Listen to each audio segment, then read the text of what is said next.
할렐루야. 추운 날씨임에도 불구하고 이렇게 예배 자리를 사모함으로 이 자리에 나온 모든 분들 환영합니다. 오늘도 우리를 돌보시고 인도하신 그 하나님의 손길을 경험하고 또 그 하나님의 말씀 가운데 우리를 향하신 그 하나님의 뜻을 발견하는 복된 예배 되길 소망합니다. 우리 이 시간에 함께 찬양하며 주님께 나아가도록 하겠습니다.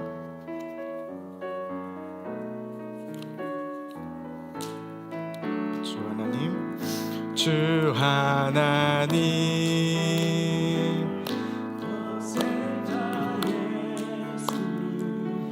날 위하여 오시옵네.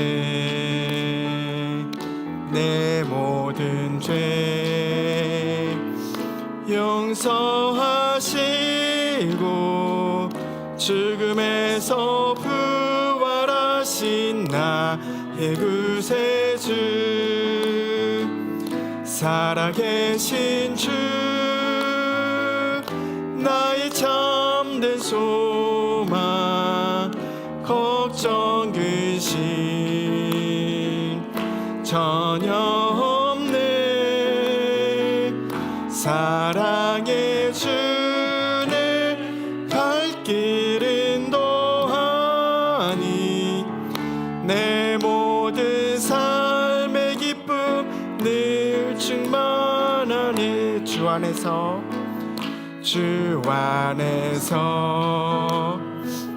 거듭난 생명 도우시는 주의 사랑, 참 기쁨과 확신 가지고 예수님의 도우심을 믿으며 살리. 살아계신 주,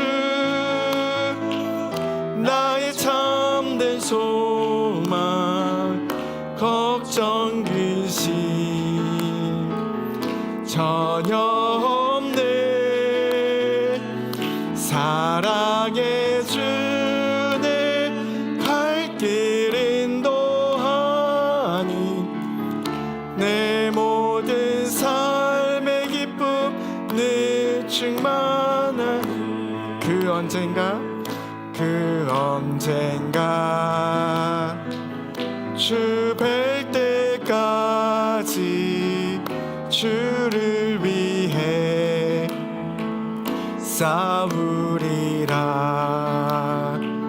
승리의 길 멀고 험해도 주님께서 나의 앞길 지켜주시리.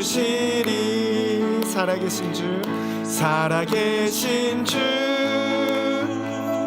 나의 참된 소망, 걱정 근심 전혀 없네. 사랑의 주내 갈 길은 도하니 내 모든 삶의 기쁨 늘 충만.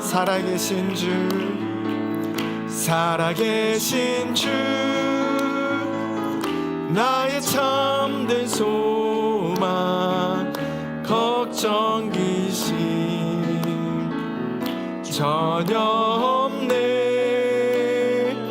사랑의 주내 갈 길은 도하니 내 모든 삶의 기쁨 늘 충만하네.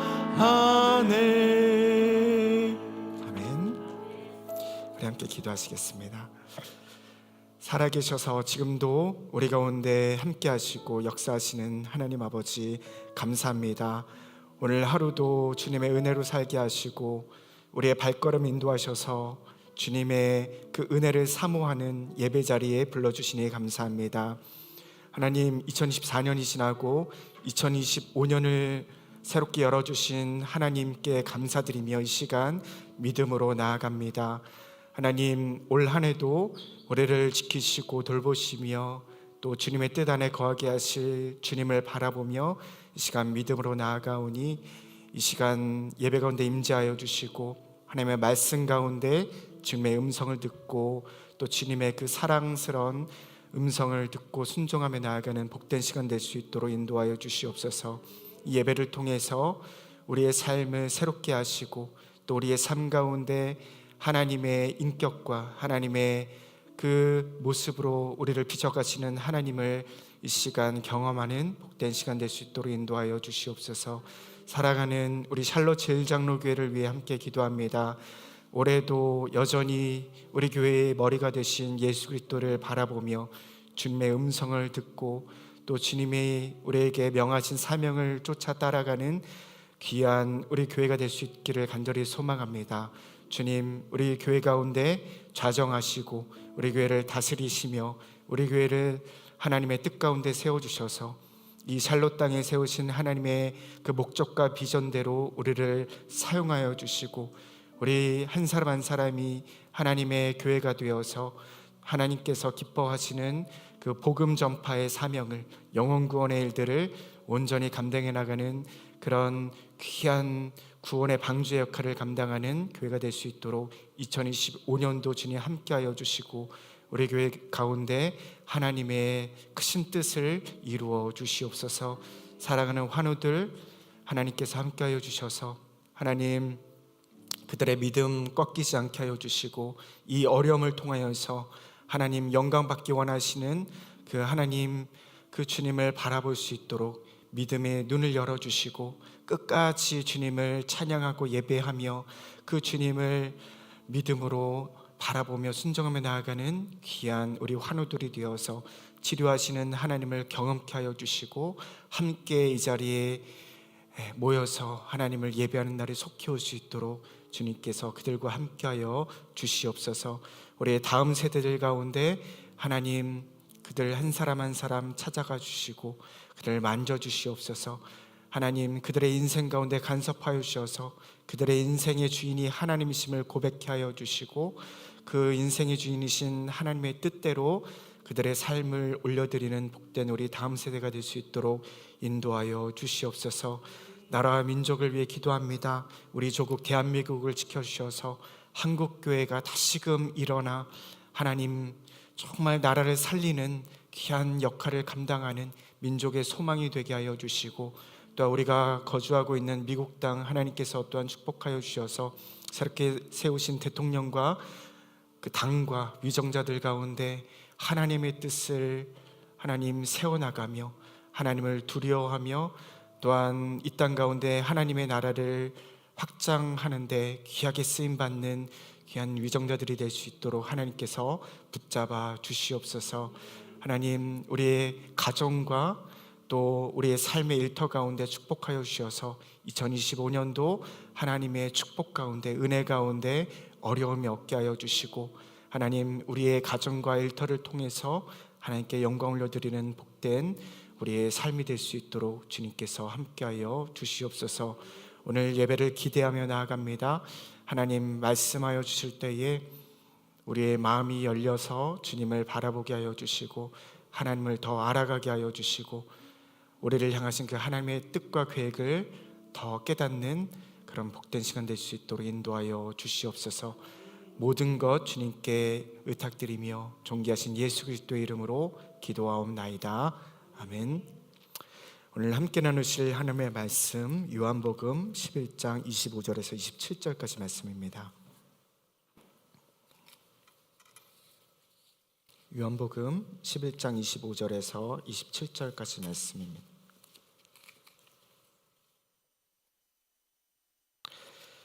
우리 짧은 구절이니까 함께 한 목소리로 읽었으면 좋겠습니다. 요한복음 11장 25절에서 27절 함께 읽겠습니다. 시작. 예수께서 이르시되 부활이요 생명이니 나를 믿는 자는 죽어도 살겠고 무릇 살아서 나를 믿는 자는 영원히 죽지 아니하리니 이것을 내가 믿느냐.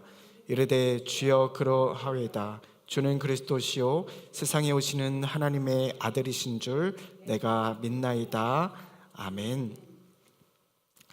오늘은 에고에이미, 나는 누구누구이다라는 그 예수 그리스도의 자기 증언, 요한복음에는 총 7개의 자기 증언이 등장하는데 오늘은 그 5번째 시간으로 요한복음 11장 말씀을 보시면 이제 예수님께서는 나는 부활이요 생명이라 라고 말씀하신 것을 우리가 확인할 수가 있습니다. 특별히 요한복음에는 7가지 자기 증언 외에도 7가지 예수님의 표적, 이적 사건이 등장합니다. 그때 그 7가지 표적 사건도 마찬가지로 오늘 요한복음 11장 말씀이 이렇게 겹치게 되는 그런 것을 보게 되는데요. 오늘 요한복음 11장 말씀은 우리가 잘 아는 바로 나사로 이야기입니다. 베단이라는 지역에 우리가 잘 아는 세 남매가 살고 있었죠. 마르다, 그리고 마리아, 그리고 나사로 3남매가 살고 있었습니다. 오늘 말씀을 보시면 예수님께서는 그들을 너무나 사랑하셨다라고 그렇게 해서 반복해서 이야기하고 있습니다. 갈릴리에서 이제 예루살렘으로 올라갈 때에 이 베다니를 거쳐야 되기 때문에 예수님께서 너무나 사랑하시는 이 베다니, 이 나사로의 집을 언제나 들리곤 하셨습니다. 그래서 그때마다 그들은 이제 예수님을 위해서 음식을 이렇게 대접하고 또 숙소도 제공한 것 같습니다. 특히 이 마르다는 열심히 예수님이 오셨을 때 음식을 준비하는 그 모습을 우리가 성경을 통해 확인할 수 있고요. 또 다른 자매 마리아는 말씀을 예수님의 곁에 이렇게 앉아서 말씀을 듣고 나는 모습을 우리가 성경을 통해서 소개받은 적이 있습니다. 그래서 시간이 지나면서 이렇게 예수님과 함께 교제하며 또 이런 사랑의 관계를 쌓아가던 이 가정, 그러나 어느 날 시간이 흐르고 예수님의 죽음이 가까웠던 그 때가 다가왔을 때 예수님의 머리에 300데나리온의 값비싼 향유를 예수님 그 발치에서 머리에 붓고 자신의 머리털로 예수님의 발을 씻기운 한 사람이 있었습니다. 바로 그 사람이 마리아였죠. 그러니까 그들의 모습, 그리고 그들의 믿음을 보시며 예수님이 얼마나 기뻐하시고 또 그들을 사랑하셨는지를 우리는 짐작할 수 있습니다. 그들은 그러한 수고를 조금도 수고라 생각하지 않고 큰 기쁨이라 생각했습니다. 그러던 어느 날 갑자기 그녀들의 오라버니인 나사로에게 병이 들었습니다. 약을 먹어도, 그리고 의사를 찾아가도, 진찰을 받고 또 치료를 해봤지만 병의 차도가 없었습니다. 그리고 병이 점점 깊어져 갔죠. 사람들은 이 병이 죽을 병이라고 말했습니다. 그래서 마리아와 마르다는 예수님이 어디에 계신가 사람들을 수소문해서 사람을 보냅니다. 빨리 예수님께서 오셔서 우리 오라버니를 좀 살려달라고, 다 죽게 되었으니 예수님의 그 치유의 손길이 필요하다라고 그렇게 사람을 보내서 소식을 전했던 것입니다. 그런데 웬일인지 예수님께서 그 소식을 듣고도 금방 오시지 아니하시고 계속해서 지체하시면서 오시지 않으셨습니다. 그리고 나사로가 죽은 지 사흘이 지나서야 예수님께서 그곳을 방문하는 것을 보게 됩니다. 장례식을 다 치르고 4일이 지나서 예수님이 방문했을 때 마르다는 예수님이 오신다라는 소식을 듣고 마중을 나갑니다. 그리고 예수님을 만나자 좀 원망 섞인 아쉬움을 예수님께 토로하게 되죠. 예수님이 좀 일찍 오셨으면 우리의 오라버니가 죽지 않았을 텐데요 라고 21절 보시면 그렇게 절망하며 아쉬운 가운데 또는 예수님을 향해 좀 원망하는 말투로 그렇게 이야기합니다. 그러자 예수님께서는 부활에 대한 말씀을 하십니다. 23절에 예수님께서 내 오라비가 다시 살아나리라 라고 그렇게 말씀하십니다. 이 말씀에 대해 마르다는 24절 말씀 보시면 마지막 날 부활에는 다시 살 줄을 내가 아나이다 라는 믿음의 고백을 했습니다. 그리고 예수님은 오늘 우리가 읽은 말씀 한번 보시면요, 나는 부활이요 생명이니 나를 믿는 자는 죽어도 살겠고 무릇 살아서 나를 믿는 자는 영원히 죽지 아니하리니 이것을 내가 믿느냐. 그럴 때 마리아 마르다가 이렇게 고백합니다. 주여 그러하이다. 주는 그리스도시요 세상에 오시는 하나님의 아들이신 줄 내가 믿나이다 라는 믿음의 고백을 합니다. 참 멋진 고백인 것이죠. 그러나 그런 믿음의 고백에도 불구하고 여전히 그녀들에게는 그 예수님에 대한 그 믿음이 부족함을 보여줍니다. 예수님께서 나는 부활이요 생명이다 라고 말씀하셨음에도 불구하고 가자, 내가 죽은 나사로를 살릴 것이다 라고 하셨을 때 뭐라고 이야기합니까? 말씀을 보시면 이미 죽은 지 나흘이나 돼서 썩은 냄새가 난다라고 그렇게 이야기합니다. 그 말은 무엇이냐면 예수님 이미 늦었습니다. 예수님이 아무리 하나님의 아들 예수 그리스도라 한다 할지라도 더 이상 살릴 수 없습니다. 때는 늦었습니다 라고 그렇게 이야기하고 있는 것입니다.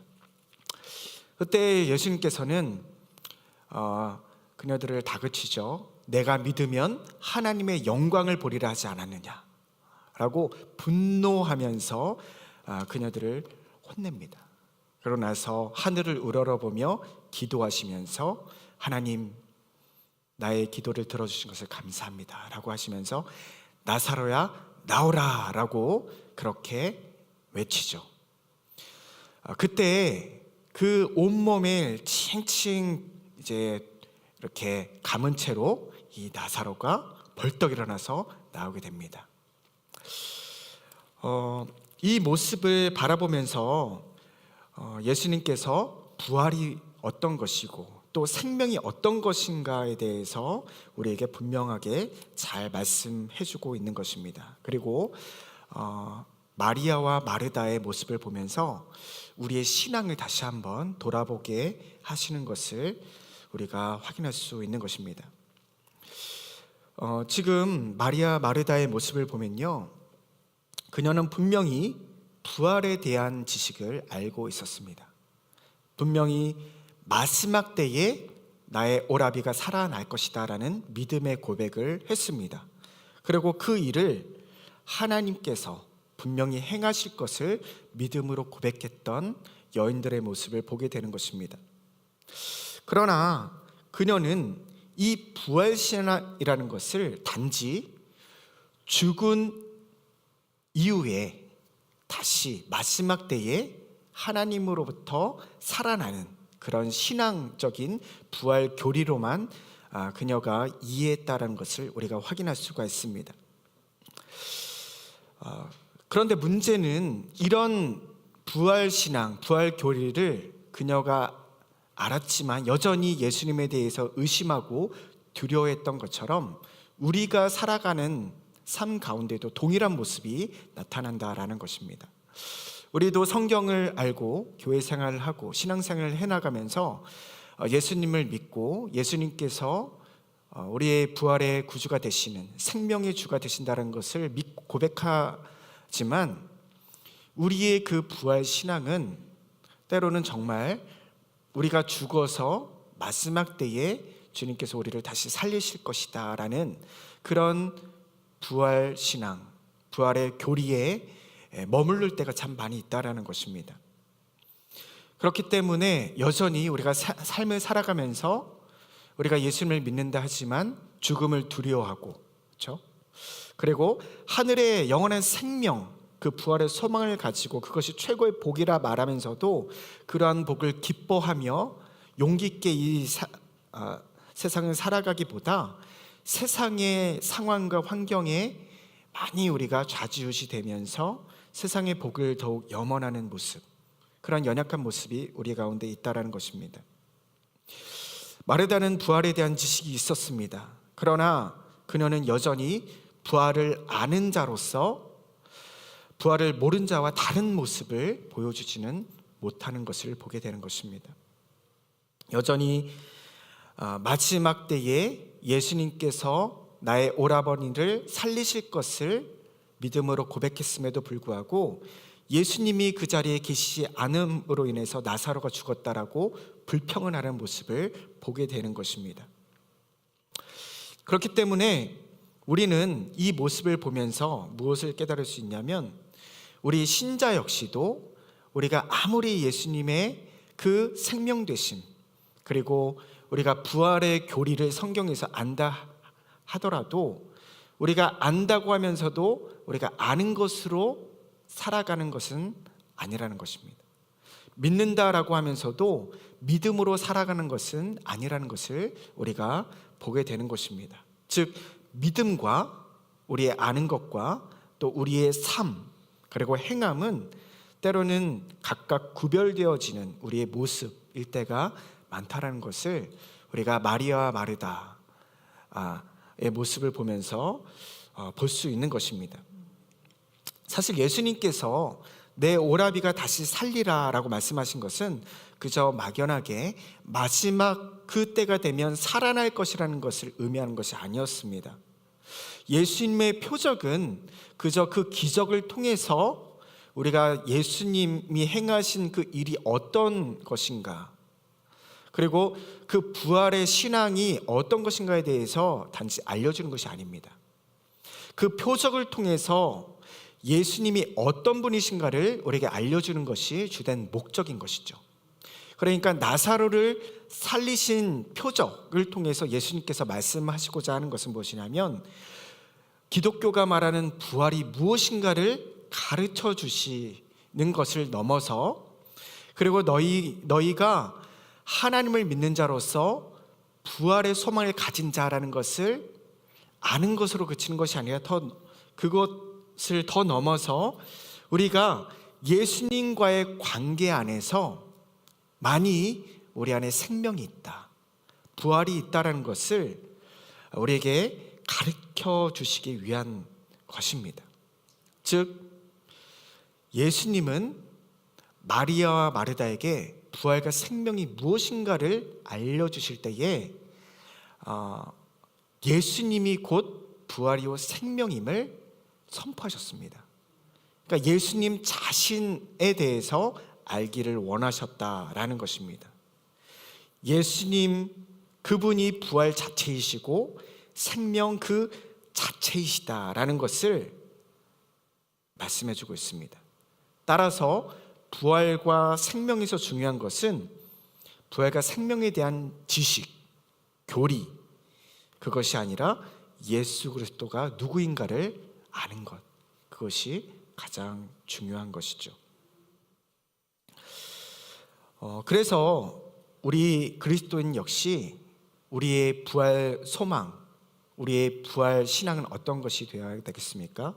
그저 우리가 예수 믿어 나중에 천국 감, 죽어서 천국 가고, 그리고 마지막 때에 부활된다라는 수준의 신앙을 넘어서 우리는 예수 그리스도가 누구신가에 좀 더 집중하여서 예수님 그분 자체가 생명이시고 그 예수님 자체가 부활이시다라는 것을 우리가 고백할 수 있어야 하는 것입니다. 그렇기 때문에 참된 신앙은 우리를 다시금 부활시키시는, 그러기 위해서 이 땅에 오신 예수님을 보고 살아가는, 그것이 참된 신앙이라는 것을 오늘 우리에게 말씀해 주고 있는 것입니다. 나를 일으켜 주신 그 예수 그리스도, 그분이 누구인가, 그 주님의 은혜에 감사하며 감격하며 살아가는 것이 바로 우리의 삶인 것이죠. 모든 사람이 죽음을 경험합니다. 오늘 말씀을 보면요, 예수님께서 그 나사로 사건을 통해서 우리에게 부활과 생명을 알려주실 때에 이 나사로 가정을 보면서 그 사랑하시는 자라고 반복해서 두 번이나 성경에서 이야기하고 있는 것을 볼 수가 있습니다. 예수님께서 사랑하시고 또 하나님께서 사랑하시는 존재인 우리 역시 죽음을 피해갈 수는 없습니다.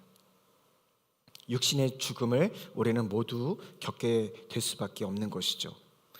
그러나 그것이 끝이 아닌 것이죠.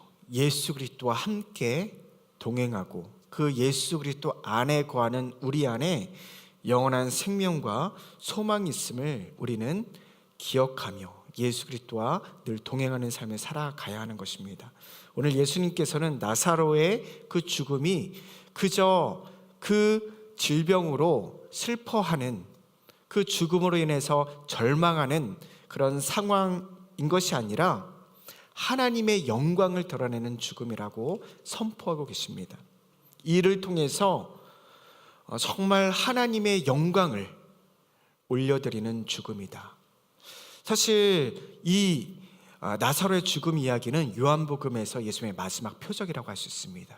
이 나사로의 죽음 사건을 끝내고 예수님은 이제 예루살렘으로 돌아가셔서 십자가에 달려 죽음을 당하십니다. 그런데 오늘 말씀을 보시면요, 계속해서 예수님의 그 십자가 사건을 암시하는 일들이 계속해서 일어납니다. 왜 그러냐면 오늘 말씀을 보시면 이 베다니라는 지명에 대해서 뜬금없이 이야기하면서 이곳이 바로 예루살렘에서 오리쯤 된다라는 구절이 삽입되어 있기 때문입니다. 굉장히 뜬금없는 구절인데요. 이 말씀의 의미는 무엇이냐면 이 베다니에서의 그 나사로의 죽음과 부활 사건이 끝이 아니라 이 기적 사건이 무언가를 바라보게 한다라는 것입니다. 그것은 무엇이냐면 그 예수님의 종착지, 그것은 바로 베다니가 아니라 예루살렘이라는 것입니다. 예루살렘의 그 예수 그리스도의 십자가의 죽음과 부활 사건을 예표하는 바로 그 상징이 오늘 베다니 나사로의 죽음과 부활 사건임을 우리에게 보여주고 있는 것입니다. 예수님께서 그렇기 때문에 사흘 만에 그곳에 간 것도 의도하는 바가 있습니다. 계속해서 예수님은 이 사흘이라는 그 일자를 굉장히 강조하시죠. 그래서 요나의 표적밖에는 내가 너에게 보여줄 일이 없다.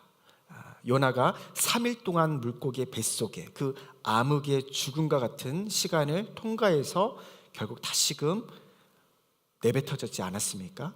그러니까 요나의 표적밖에는 보여줄 것이 없다. 다시 말해 십자가의 죽음과 부활을 상징하는 것이죠. 또 어떤 이야기를 하셨습니까? 내가 이 성전을 사흘 만에 헐고 내가 이 성전을 헐고 사흘 만에 다시 일으킬 것이다 라고 그렇게 이야기했습니다. 그러니까 이 40년이 넘게 47년쯤 걸려서 그렇게 힘들게 다시금 재건한 이 성전을 어떻게 헐고 사흘 만에 질 수 있냐라고 반문하죠. 그 말씀 역시 예수님의 그 죽음과 그리고 사흘 만에 다시 부활하시는 그 사건을 말씀하고 있다라고 할 수가 있는 것입니다. 그렇기 때문에 나사로의 죽음은 우리의 죽음을 의미하고요. 그리고 나사로의 그 부활은 바로 예수 그리스도를 믿는 우리의 부활을 우리에게 보여주시는 그 사건이라고 할 수가 있습니다. 그래서 예수님께서는 이 나사로의 죽음에 대해서 그냥 잠들었다라고 표현하고 있는 것이죠. 성경에는 이 잠들었다라고 표현할 때가 굉장히 많이 있습니다. 그래서 사도행전 7장에 보면 초대교회를 이루었던 그 스데반 집사님의 죽음에 대해서도 잠들었다라고 표현을 하고요. 그리고 고린도전서 15장 부활절, 그리고 데살로니가전서 4장에서 부활에 대한 그 교리를 사도 바울이 얘기할 때 이때에도 잠들어 있다라고 그렇게 표현을 합니다. 그러니까 우리의 죽음은요, 죽음이 아니고 끝이 아니라 또 다른 시작이고 그저 하나님의 관점에서 볼 때는 우리가 잠시 자는 것 뿐인 것이죠. 때로는 우리가 참 힘든 삶을 살아갈 때가 있습니다. 그런데 우리가 자고 일어나면 모든 것이 좀 리프레시 되는 그런 경험을 하게 됩니다. 그리고 우리가 잠을 이렇게 잠들었을 때 잠시 잔 것 같은데 아침이 오죠. 그렇죠? 근데 우리가 잠들어 있는 동안 정말 긴 시간, 6시간, 7시간, 8시간이란 긴 시간 동안 많은 일들이 일어나게 됩니다. 근데 어떻게 보면 잠들어 있다는 의미가 참 우리에게 많은 의미를 주는 것 같아요. 우리가 이 땅에서 정말 이 땅의 삶이 고단할 때가 있고 너무나 많은 일들이 일어나는 일과 같지만 마치 잠을 잔 것처럼 깨고 보면은 잠시 잠깐인 것 같은, 그리고 그 모든 우리 이 땅에서의 수고와 슬픔과 고통을 주님께서 알아주시고 우리를 품에 안아주시고 눈물을 닦아주시는, 요한계시록 7장 말씀처럼 그러한 우리의 삶, 그것이 우리의 죽음이 바로 잠든 것과 같은 그런 표현을 하고 있는 것입니다. 그렇기 때문에 우리는 오늘 말씀을 통해서 이 부활이라는 그 기독교의 가장 중요한 핵심과 같은, 기독교의 가장 중요한 교리가 십자가의 죽음과 또한 부활인 것이죠. 그래서 우리가 성탄절 그리고 부활절을 가장 중요한 절기로 지키는데, 우리가 예수 그리스도의 그 부활, 그리고 그 부활이 우리의 신앙에, 우리의 삶에 끼치는 그 영향이 어떤 것인가를 우리가 기억하며 나가야 하는 것입니다. 그저 부활을 성경 지식으로 알고 그 부활을 그냥 나는 부활할 것이야 라고 그렇게 살아가는 것이 아니라, 정말 생명이요 부활이신 예수 그리스도를 우리가 더 알아가고 그 주님을 바라보며 나아가는 삶을 살아가야 하는 것입니다.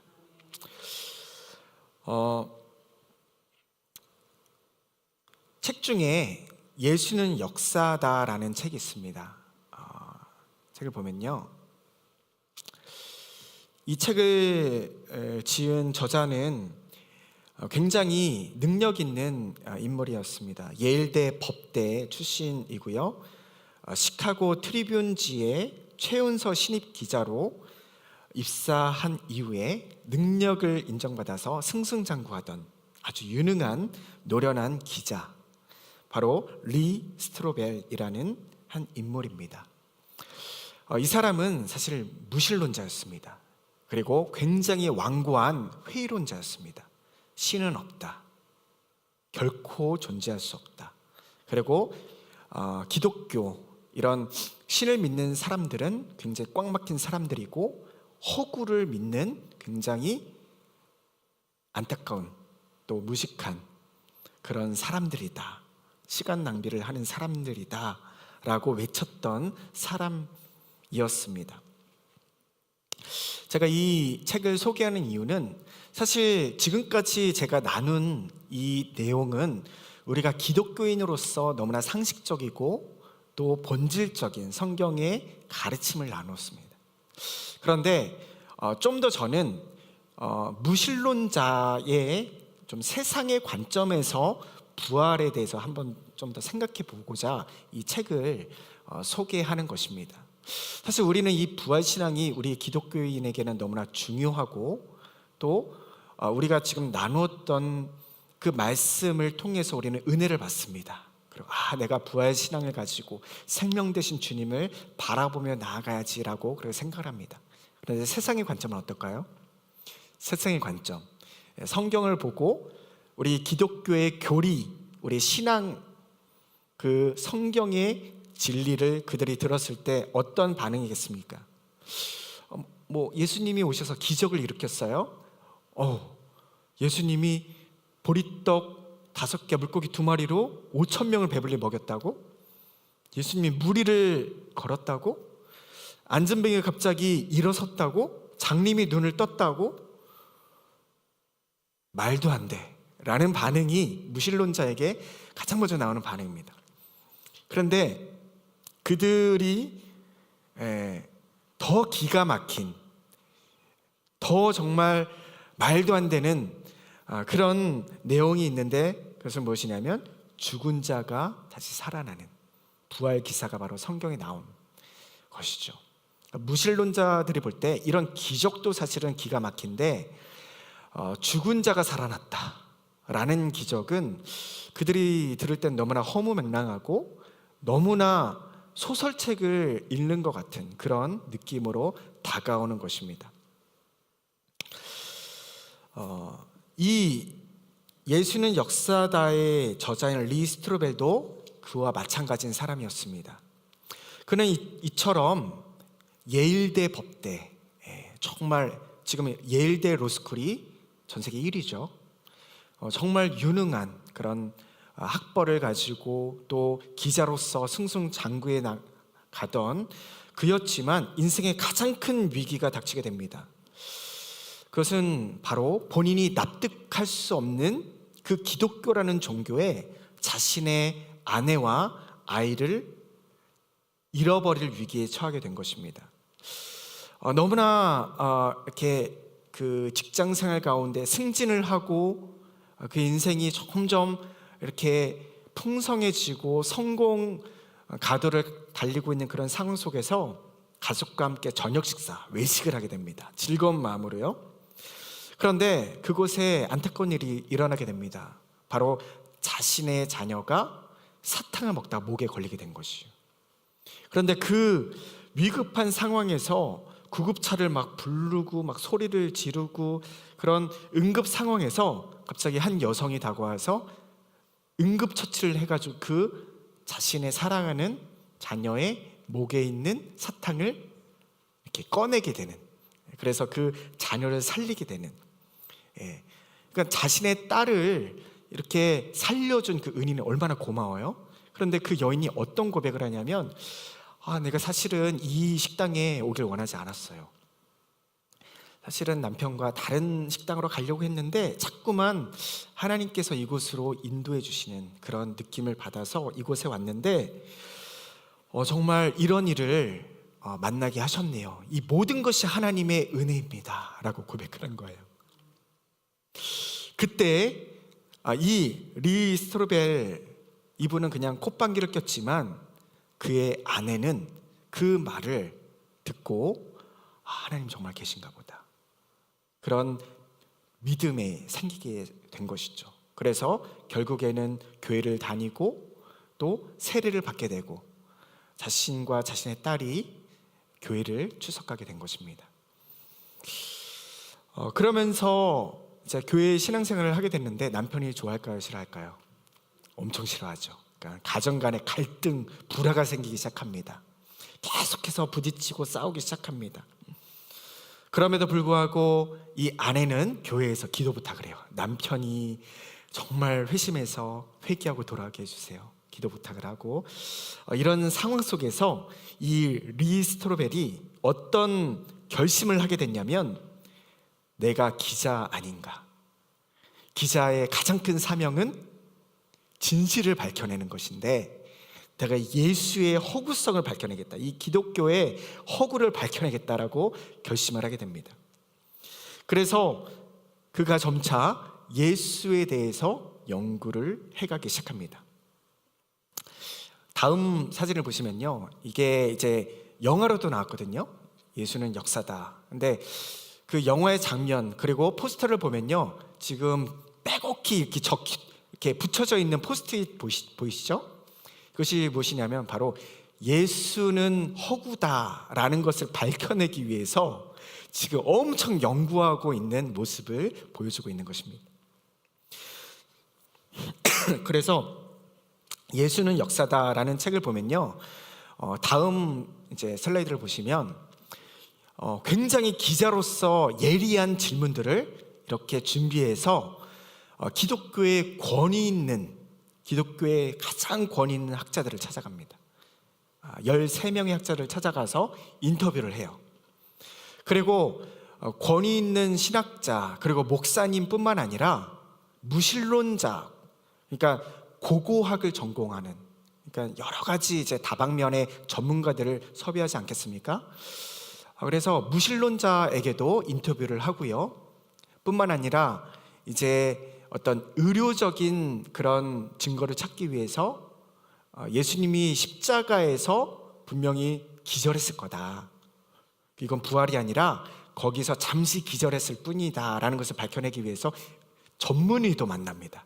그래서 의사로부터 이제 인터뷰를 하게 되는데, 의사는 어떤 대답을 하게 되냐면, 예수 그리스도가 십자가에 달려서 그런 모든 그 의료적인 것들을 다 감안했을 때 그러니까 십자가에서 내려오기도 전에 살아날 확률은 거의 제로다라는 답변을 받게 되고요.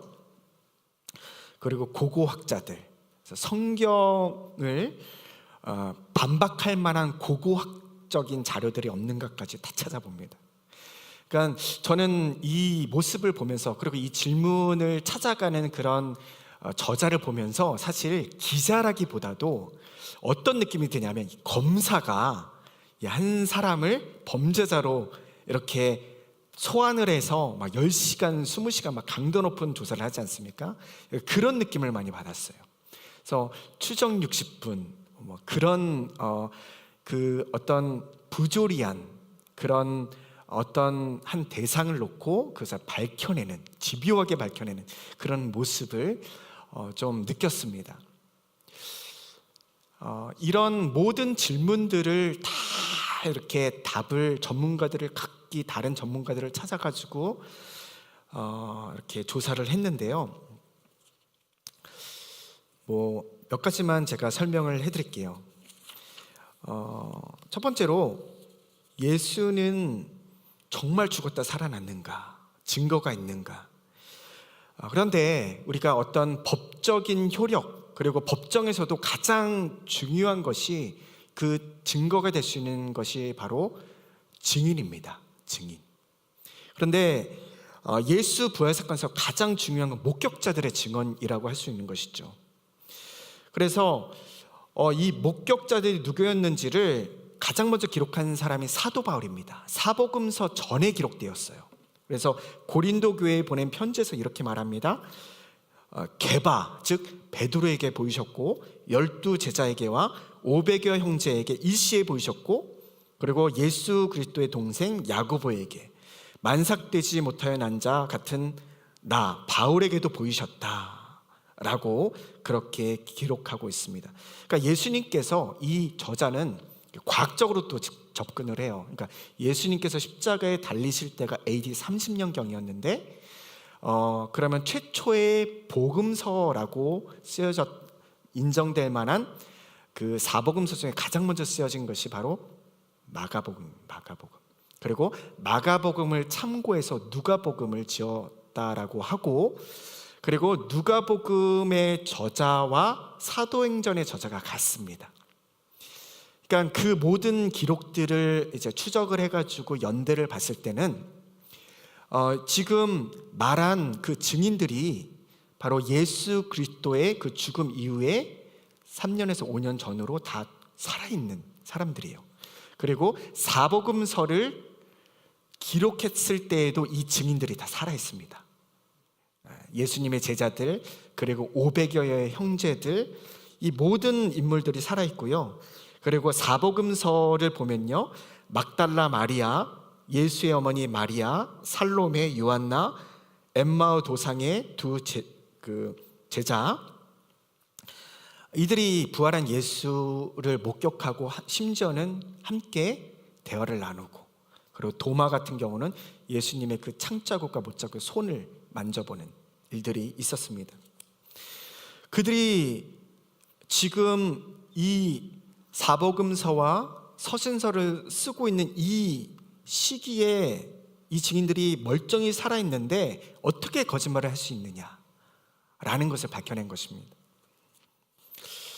결코 기독교라는 종교가 이 증인들이 거짓이라면, 한 사람이라도 거짓이라는 게 밝혀진다면 이 기독교가 태어날 수 없다라는 결론에 이르게 된 것입니다.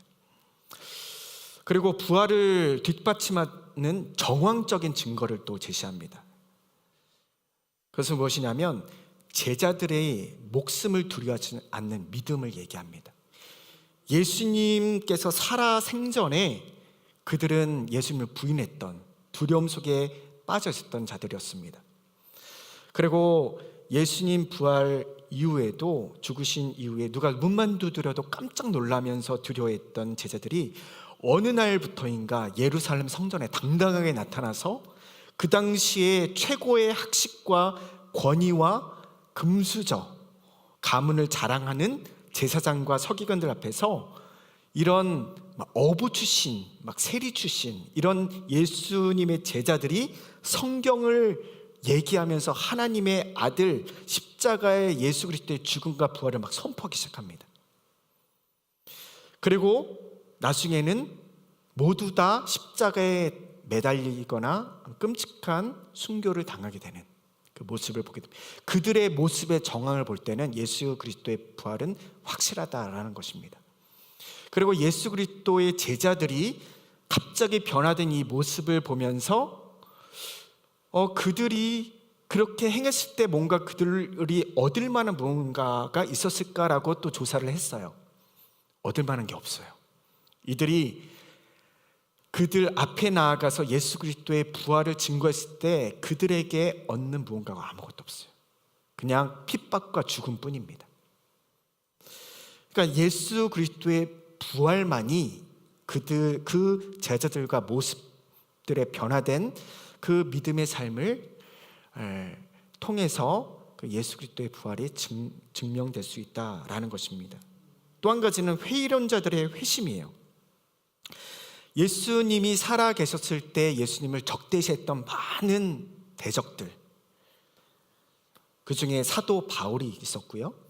그리고 또한 예수님의 친동생 야고보, 여러분 나의 형제가 내가 하나님의 아들이다, 신이다라고 했을 때 사실 가족이 가장 믿을 수 없는 것 아니겠습니까? 근데 야고보의 동생, 그 예수 그리스도, 그렇죠? 형제인 야고보가 변화되어, 그리고 예수 그리스도의 종이라고 그렇게 표현을 합니다.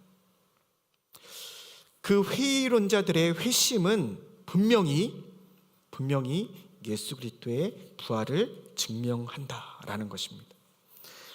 그리고 저자는 이제 심리학적인 증거까지도 찾아요.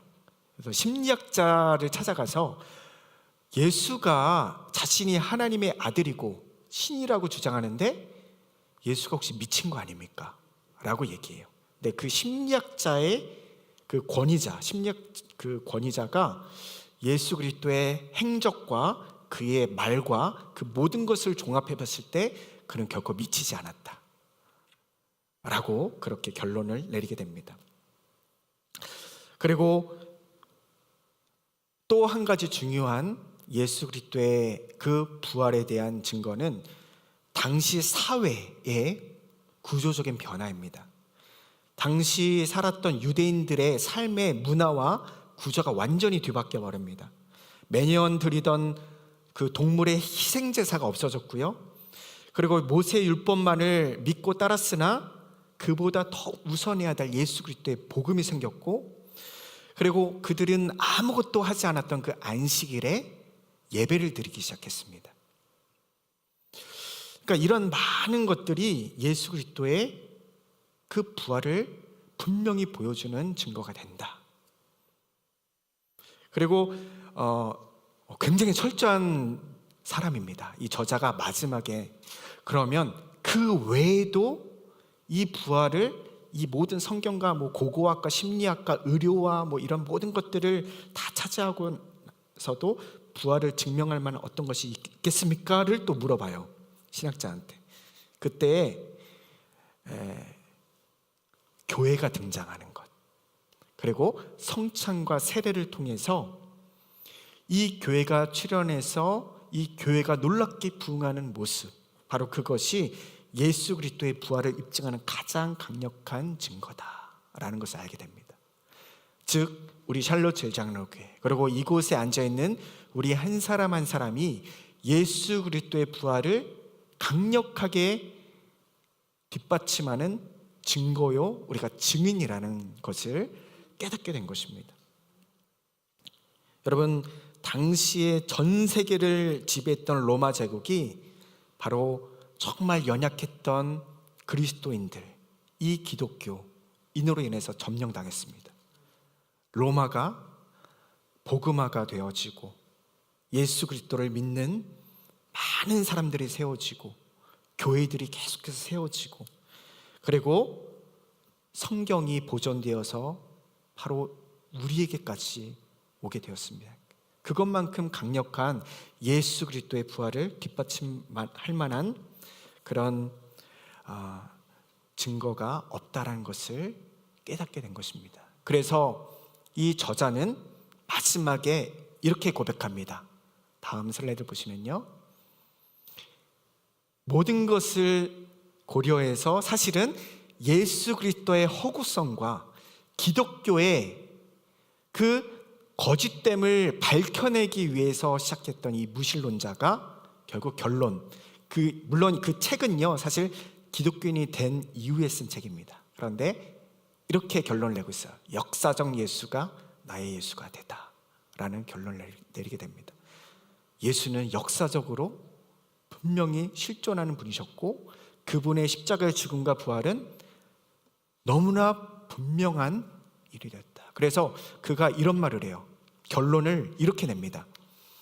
무신론자가 무신론을 주장하는 것보다 예수 그리스도의 그 죽음과 부활, 그것이 더 믿을 만하다.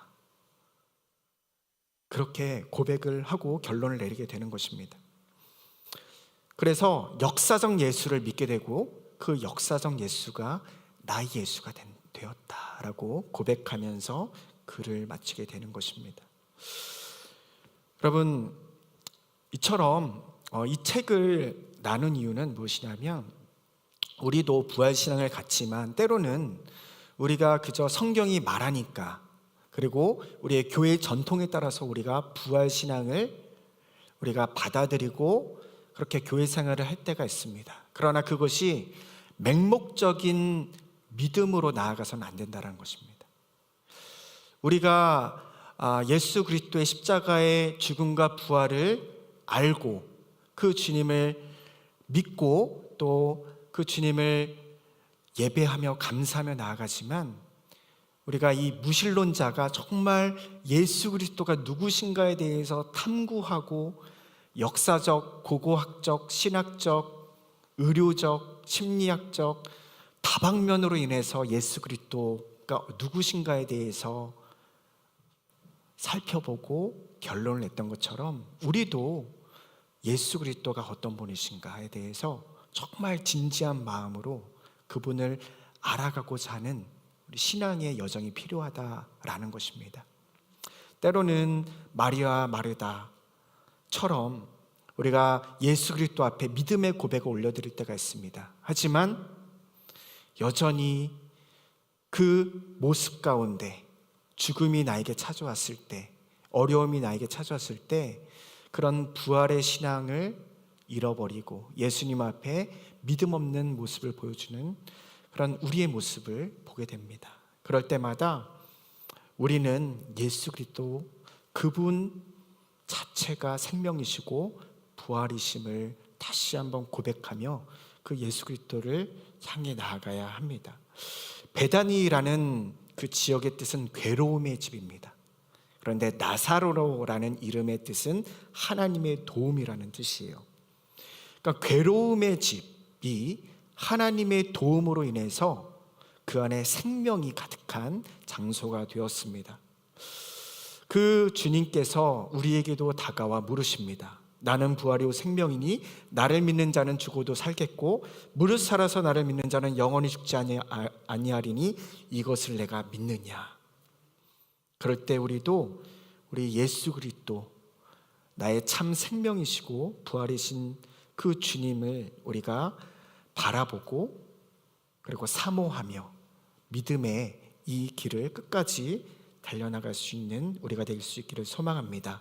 제가 정말 좋아하는 말씀인데요, 이 말씀이 오늘 주제와 좀 맞는 것 같아서 함께 우리가 고백하고 마쳤으면 좋겠는데, 고린도후서 6장 8절에서 10절 말씀이에요. 바로 사도 바울의 고백입니다. 그리고 이것이 우리의 고백이 될 줄 믿습니다. 함께 읽고 우리 마치도록 할게요. 시작. 우리는 속이는 자 같으나 참되고 무명한 자 같으나 유명한 자요, 죽은 자 같으나 보라 우리가 살아있고, 징계를 받는 자 같으나 죽임을 당하지 아니하고, 근심하는 자 같으나 항상 기뻐하고, 가난한 자 같으나 많은 사람을 부유하게 하고, 아무것도 없는 자 같으나 모든 것을 가진 자로다. 아멘. 네, 부활신앙은 그저 죽은 이후에 천국에 가는 그런 믿음으로 사는 것뿐만이 아니라 바로 이 현재 예수 그리스도, 생명 되시고 부활 되신 예수 그리스도께서 나와 함께 하실 때 바로 이곳에서 우리가 누릴 수 있는 그런 부활의 능력, 그리고 소망인 줄 믿습니다. 이런 고백으로 살아가는 저와 여러분들 될 수 있기를 간절히 소망하고 축복합니다. 다시 한번 우리 찬양 하고요, 우리 기도하고 마치겠습니다.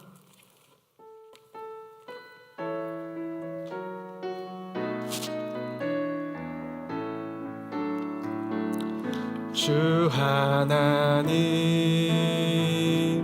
독생자 예수 날 위하여 오시옵네. 내 모든 죄 용서하시고 죽음에서 부활하신 나의 구세주, 살아계신 주 나의 참된 소망, 걱정 근심 전혀 없네. 사랑의 주네 갈 길 인도하니,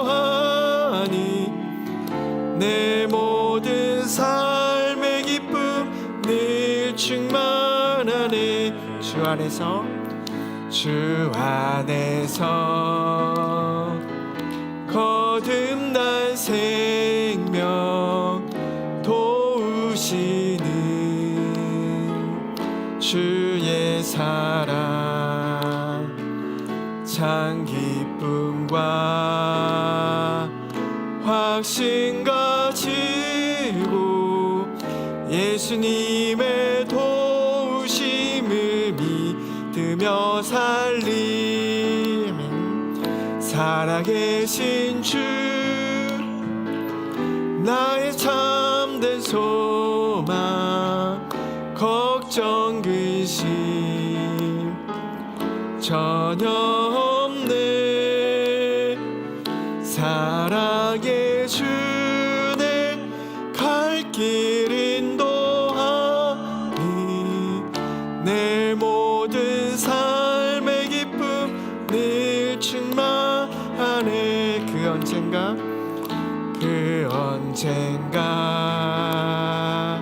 주 뵐 때까지 주를 위해 싸우리라. 승리의 길 멀고 험해도 주님께서 나의 앞길 지켜주시리. 살아계신 주 나의 참된 소망, 걱정 근심 전혀 없네.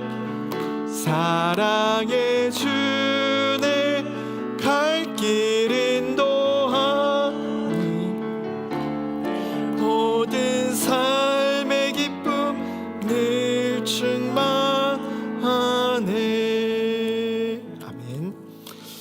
우리 이 시간 함께 기도하기를 소망합니다. 오늘 예수님께서는 십자가의 죽음과 부활이 우리에게 어떤 영향을 끼치는지에 대해서 말씀해 주고 계십니다. 여러분, 기독교는 부활의 종교입니다. 십자가의 그 죽음과 부활 없이는, 사도 바울이 말하기를 예수님의 그 십자가의 죽음과 부활이 없이는 우리는 너무나 불쌍한 자라고 이야기했습니다.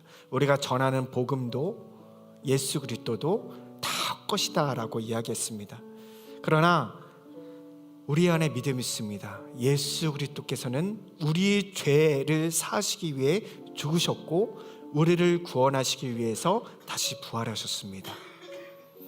그리고 오늘 함께 나눈 그 정말 유능한 무신론자, 완고한 회의론자가 예수 그리스도, 그분을 밝혀내기 위해서 그렇게 인터뷰를 하고 또 많은 자료들을 얻고, 이런 모든 과정을 통해서 결국 예수는 역사다, 그리고 그분은 나를 정말 구원하시기 위해 이 땅에 오신 하나님의 아들 메시아다 라고 고백하게 되는 그 일들을 보게 되었습니다.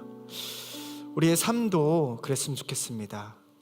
정말 구원의 교리, 부활의 그 생명의 교리를 그냥 아는 것에서 그치는 우리의 신앙이 아니라 정말 예수 그리스도께서 참된 생명이시고 부활이심을 고백하고 그 예수 그리스도를 더 알아가고 그 예수 그리스도, 그분과의 참된 신앙의 교제 가운데 이 땅에서의 생명과 부활을 겸해 나가는 우리의 삶이 되길 간절히 소망합니다.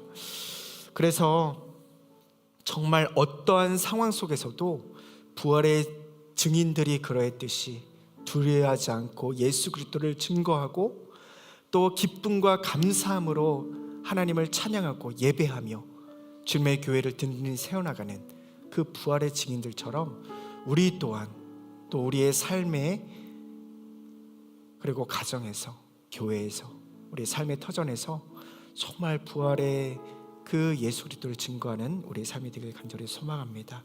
이 시간에 함께 기도하며 나아가길 원합니다. 기도하시겠습니다. 하나님 아버지, 감사합니다. 오늘 부활하신 예수 그리스도, 그 주님을 우리가 바라보게 하시니 감사합니다. 예수님께서 사랑하시는 나사로도 죽음을 피해갈 수 없었습니다.